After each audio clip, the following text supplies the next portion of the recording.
Welcome back, Prudence. Yes, thank you. Thanks for having me. Sure. I'm touched by your story, you know that. Oh, wow. Your story is so real. You acknowledging the fact that you had nothing. And that nothingness actually is what made you to work even harder. There is a model there for people out there who are listening, who say, I have nothing and therefore I cannot help myself. True. So, and I know it sounds like this is exactly the reason why you are doing what you are doing. Tell us more. What made you decide not to go and work and make a lot of money for yourself with such good qualification from such good school, and then decided to start an institution that is going to empower the others? So maybe I'll take it back a bit. I did work for a couple of years.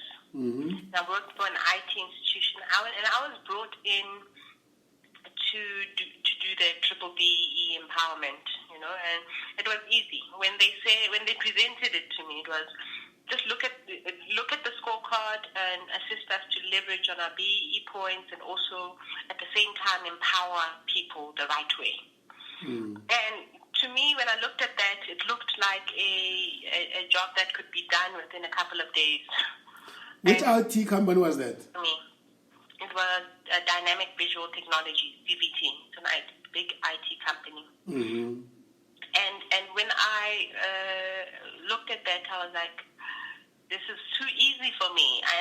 I'm an individual that is very driven, that wants to put in KPIs for themselves, and this looked like it's something that could take me a shorter period of time. And I was an individual that wanted to grow a lot quicker, because of the goals that I'd set for myself for the future. So after I remember saying to them, I'll ensure that you are compliant and touching people's lives within 90 days of starting this business, or of starting in your business.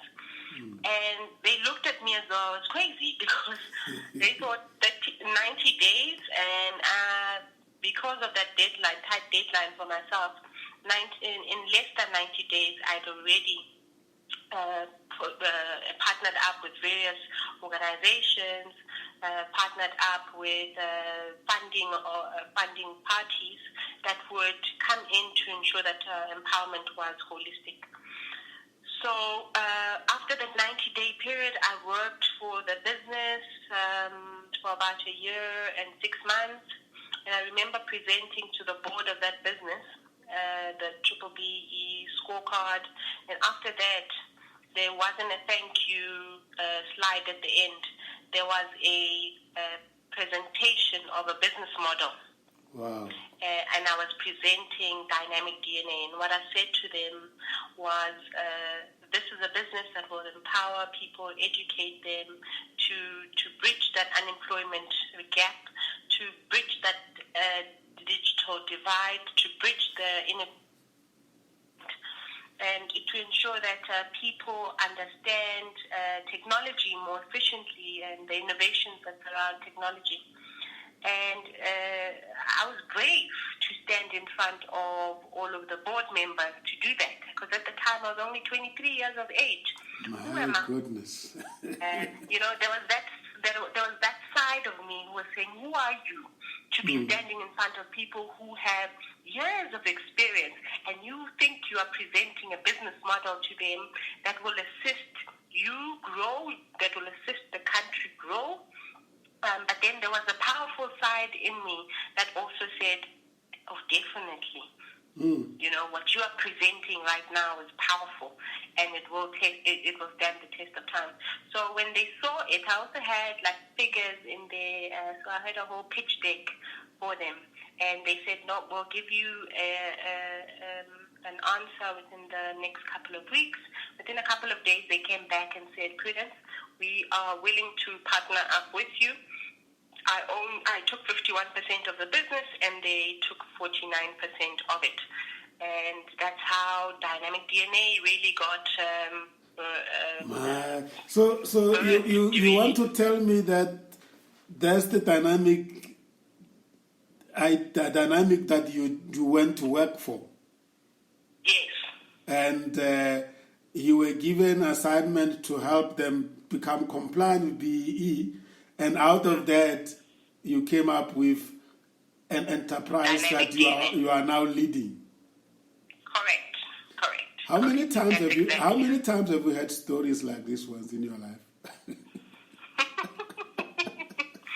It's not many times, and that's probably why I wanted to take up this opportunity to talk about my journey, because that will inspire a lot of people, especially now within these trying times, unprecedented times, when people are really giving up on life.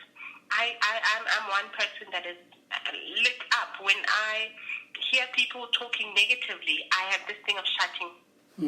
Surround myself with people that are negative, because I know what happens. There's a ripple effect, then it comes into me, and then work ethic goes down, morale goes down. So I always want to surround myself with positive energy. You know what you have just done to me now?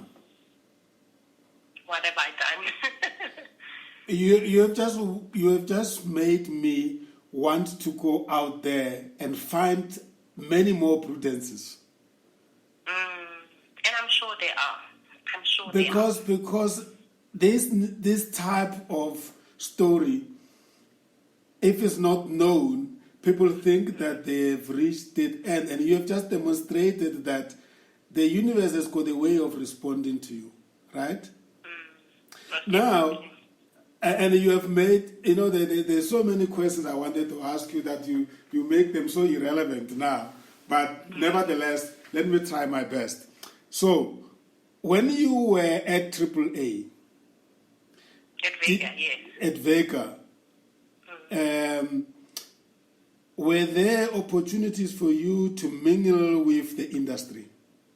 And normally we call it work integrated learning. Yeah, no, there wasn't. There wasn't at all.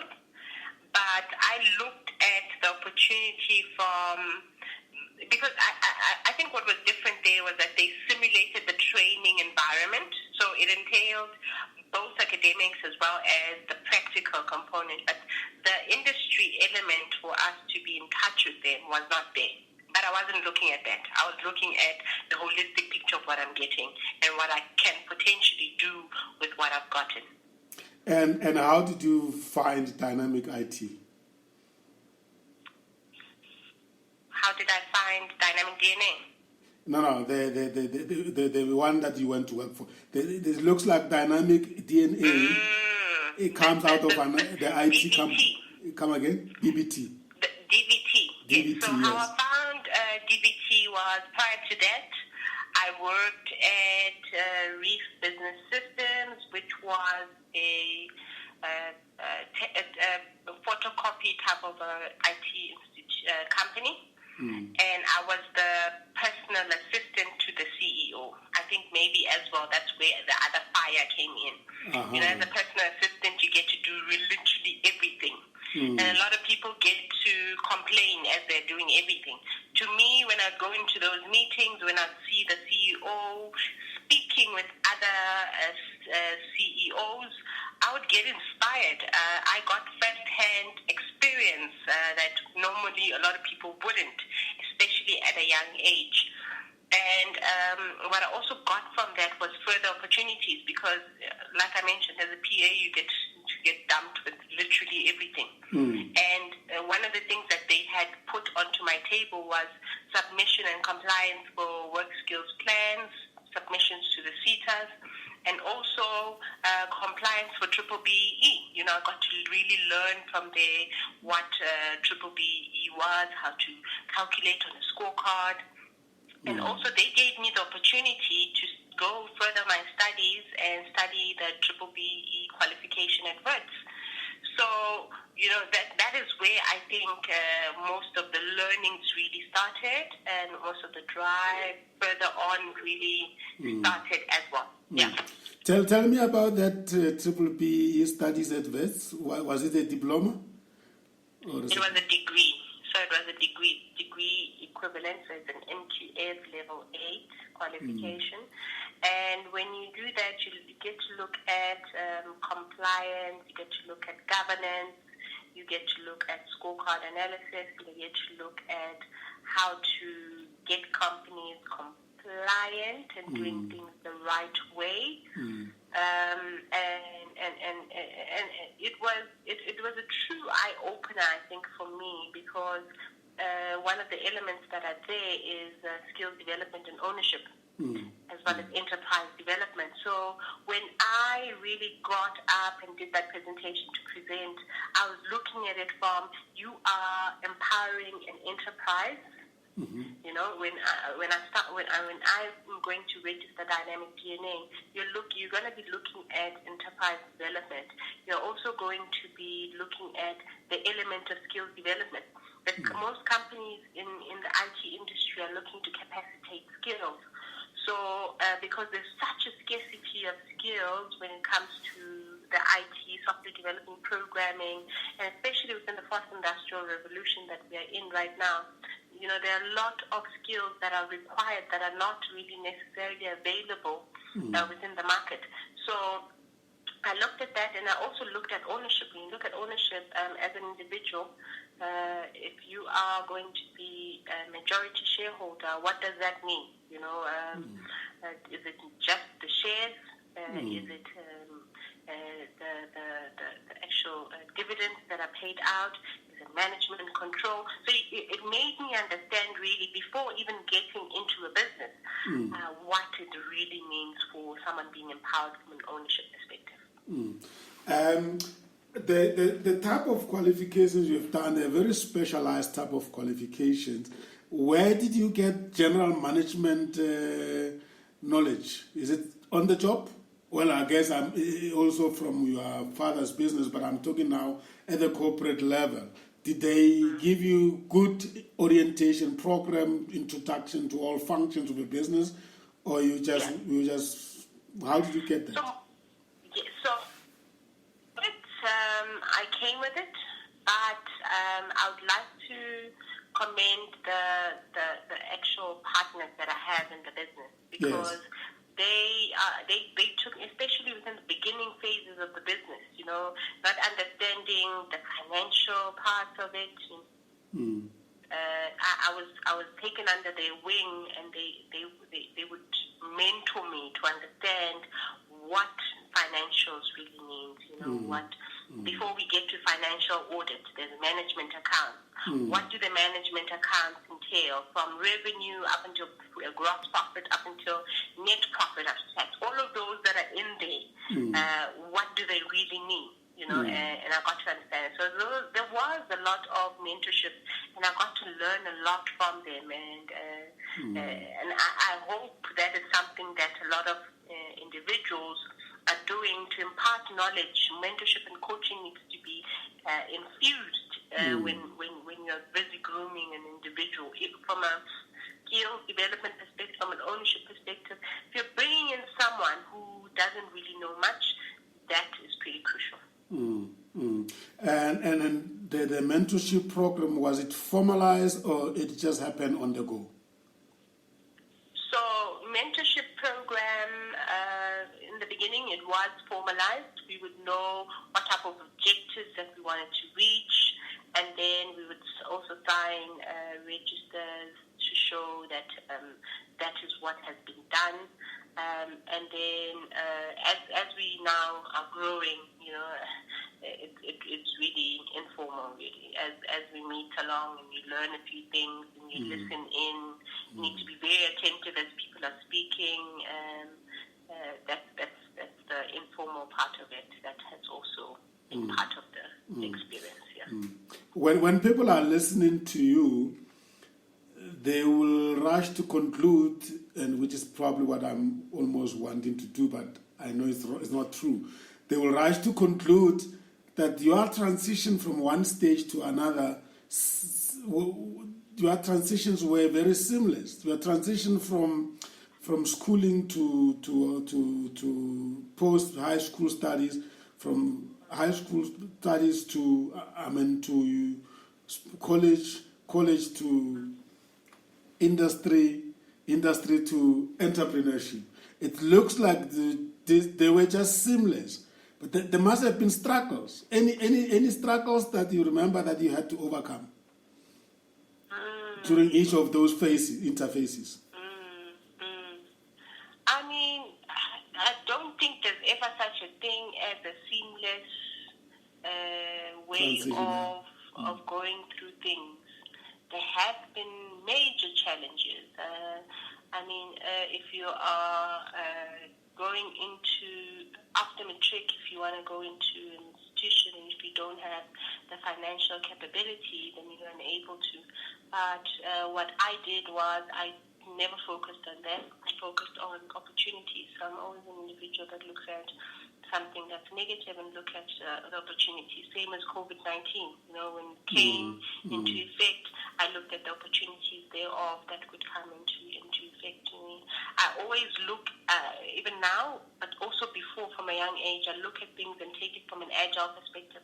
How do I adapt very quickly to try and overcome these challenges and these hoops that I'm currently going through? So the financial aspect of it was, I think, pretty crucial. When you are moving from high school to university. But also the fact that I lost my parent, a parent at a young age. The other thing was my younger sister was only, I think, 5 or 6 years of age. And I was 18 years of age. I had to become that mom to her at my teen years. So I had to grow up a lot more as well as I was younger. The other thing was when you transition now from being a employee to becoming an employer, that is different, because now you have to now start thinking about capex costs, operational costs. How do I build up revenue? How grow my business? What are the plans? You start thinking different. Even just the sleep patterns really change, because in the past you are only waiting for a salary to come in at the end of the month. Now it's about how you are going to grow the business so that you can start paying your employees on time. So the transition thereof was also very different. To me, I'm always a forward thinker, so I'll think ahead before something happens.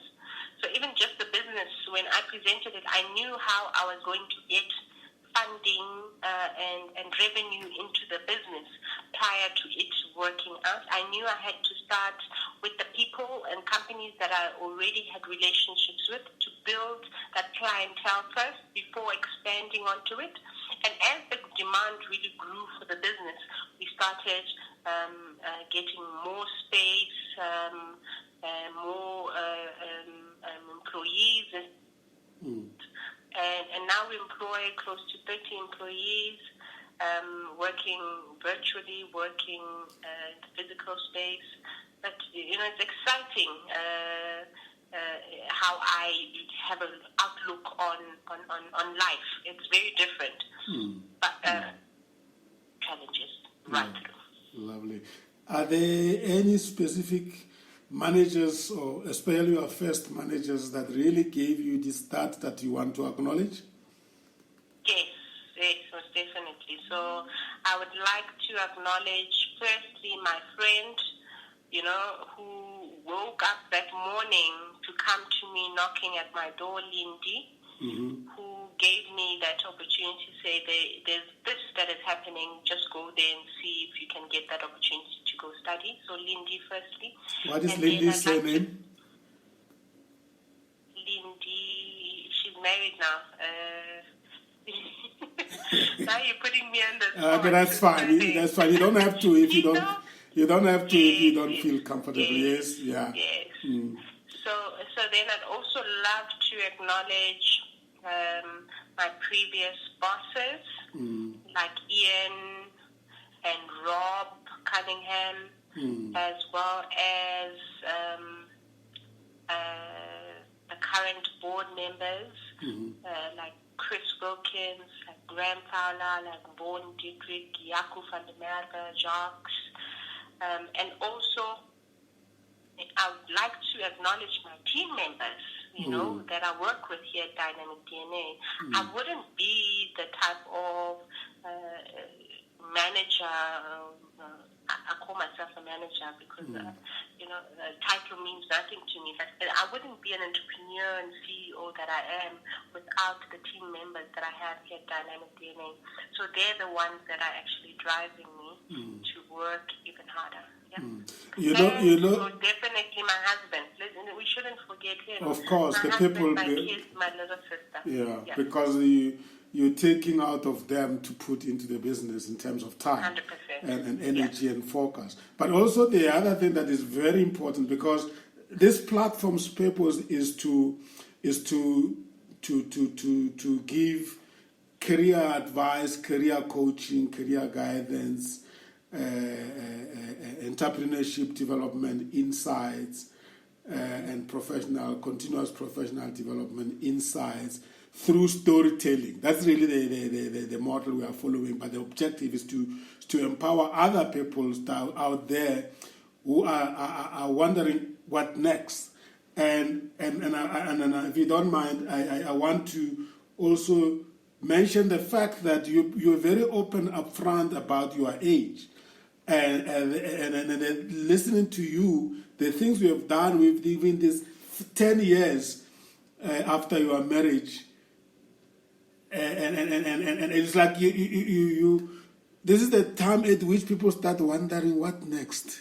You know what I mean? But you have done so much, and it's almost like you are launching yourself now in terms of what is standing ahead, and that for me is very crucial. And also the ability that you have to have built relationship with so many well-established business people, that must be saying something about your personality and your character, isn't it? I'm sure. Humbly so. Thank you very much for those words. So I'm sure it does. So I have done so much, like you've mentioned, the past couple of years, but this was to ensure that the bigger dream that I have post the 30 years, those people need to be part of that vision. Yeah. So what I've done is I've collated certain partners and certain individuals into my life so that they know and understand what I do as an individual, what I do as a business, so that past 2021, everything that I've planned works out. So the bigger plan for us as a business is we are now starting to go out into the SADC region. So it won't just be in South Africa only. It's also bigger than the SADC region because we have now just partnered up with a very large organization that is worldwide as well. So it also speaks to the type of people that I have engaged with in the past 10 years. Large corporations, large enterprises, and also companies such as Cometa, that we have partnered up with, who share the same vision as we do, to bring upon empowerment and education to people that don't have, but also to people that are currently working to upskill, reskill themselves, for them to be relevant when jobs start becoming redundant. There will be a lot of jobs that are starting to become redundant because of the administrative work that they do, and now automation is now taking over, and technology is now taking over, so we are reskilling and individuals reskilling on companies as well. Yes. Now, we're quite very proud to have found each other, to have partnered with Dynamic DNA, and I think we have another partner of ours in Berlin, in Europe, in Germany, AfroLink, and I think we need to have another dialogue around the continent, and I'm glad that is part of the strategy of Dynamic DNA because we are part of Africa. Most definitely. And we don't go into the rest of the continent because we only see the market.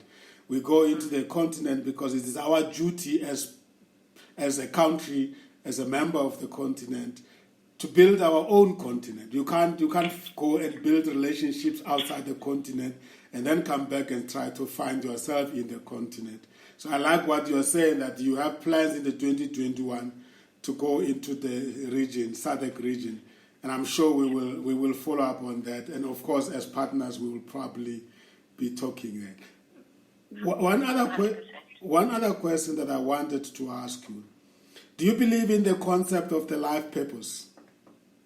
That we are all born with a purpose? Almost definitely. I think we are. We are not just brought into this world just because. I'll give you an example. When I started working as a personal assistant, there was a purpose. I learned a lot from that journey. And all of these companies that I've worked for, I've learned something in there that led me to where I am right now.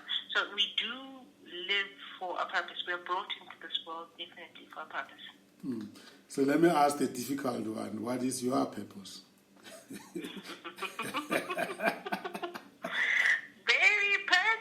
Very personal. Hey, I'm currently busy with my brand profiling, and that was one of the questions that I was asked. And I said my purpose is in everything that I do. I want to make sure that I do my best, so that I service and provide and fulfill to other person's needs. So I think it's primarily that, to ensure that everything that I do, right, there is true benefit and empowerment for the individuals surrounding me. Lovely. Please finalize that statement, because I would like to see it hanging on the wall. Say, this is what I, Prudence Mabitsela, was born to achieve. That's my life. I will, definitely. Good. I will. I want us to take a break, and when we come back, we're going to go into the last episode, and I want us to talk purely about the work that Dynamic DNA does, right? Perfect. And also, I think people want to get hold of you, and we'll also then share your contact details with our listeners. I'll be back.